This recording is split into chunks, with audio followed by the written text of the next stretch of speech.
Hello and welcome to Mabina TV. This is home of compassionate conservatism in which you advocate for a fine balance as sweet spot between individual creative genius excellence as afforded by capitalism and society excellence as afforded by equality of opportunity. So in essence, we are calling for capitalism with a human first, that is capitalism with a human first. So now this is a three-part segment. So there is Remaking America, ideas, and then finally Bible study. So in Remaking America, I'm asking, is individual dynamism dying in America? That is the individual dynamism dying in America? Why are we wholly dependent on our inexpansive and intrusive federal government? And I think America was not built by the American government, it was built by the American people. So basically these are about a million silos of success that basically someone wakes up, an idea. America is an idea, it is not a country, it is an idea.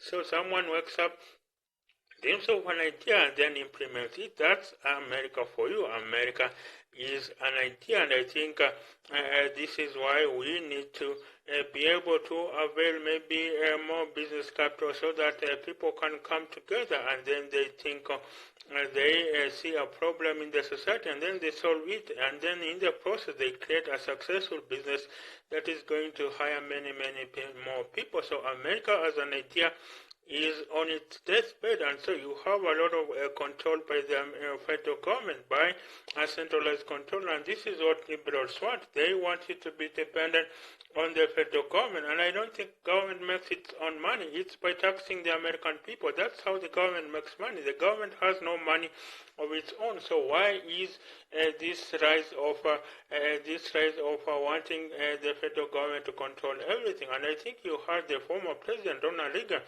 say that the government is the problem. Let it get out of the way. And I think that's the problem for America, that the federal government is expanding so much. Look at state governments. Now they are weakened. Look at local authorities. They have rudimentary functions, very auxiliary functions. And I think America, as a concept of America as an idea, and the concept of America as an idea is getting eroded, and I think this should spell doom for Americans. So basically, this should spell doom for Americans. There needs to be more individual dynamism, and I think we should be celebrating our people that really take an idea from scratch and then fast track it and implement it. That's how America was built, because the government has no money of its own. Look at how the Soviet Union fell, because they relied on collectivism. Collectivism just does not work.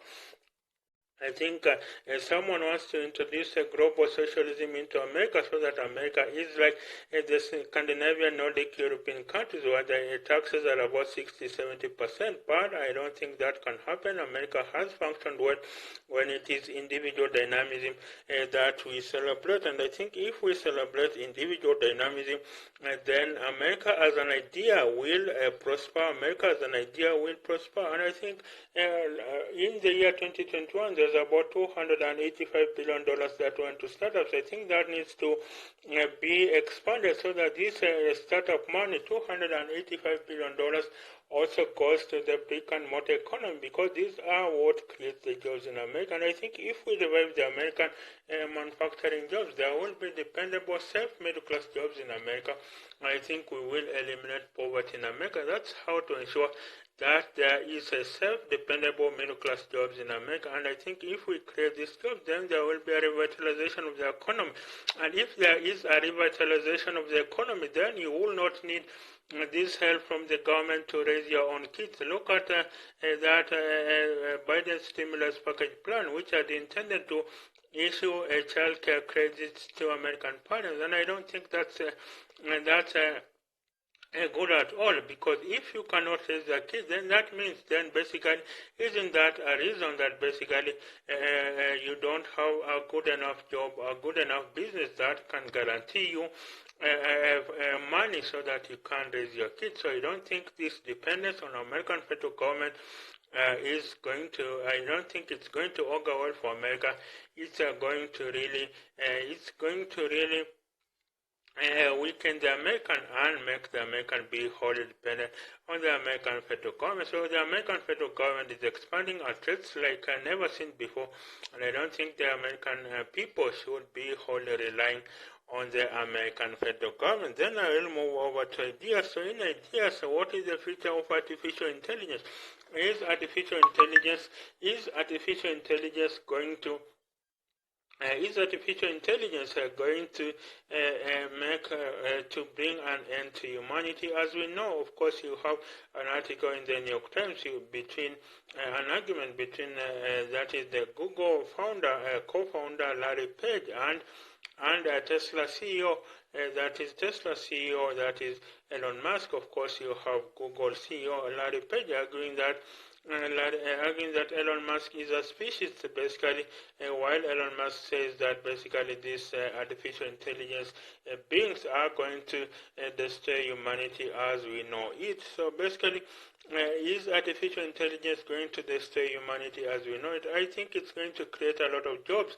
It's going to destroy a lot of jobs. That is no doubt, but that is the same fear we had in the Industrial Revolution, that is machines were coming to destroy jobs, especially the farming jobs. But I think artificial intelligence will destroy millions of jobs, no doubt, especially repetitive, boring, and maybe physical jobs. But I think in the same process there will be millions of jobs created. How about programming these artificial intelligence robots so that they could do jobs so that they could do many jobs? Think about in the house. You, instead of a house help, you could just deploy a robot to wash the utensils, a robot even to clean the house. But I think people are saying that these artificial intelligence machines are one day going to overpower humanity, but I don't think so.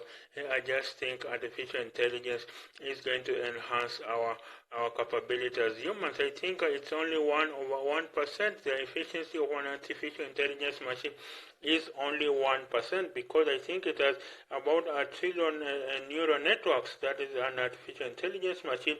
The most capable one is at about 1 trillion neural networks, while the human brain has 100 trillion neural networks. Of course, some say there will be a hybrid where someone has even called the humans as legacy humans, but I don't think that will happen.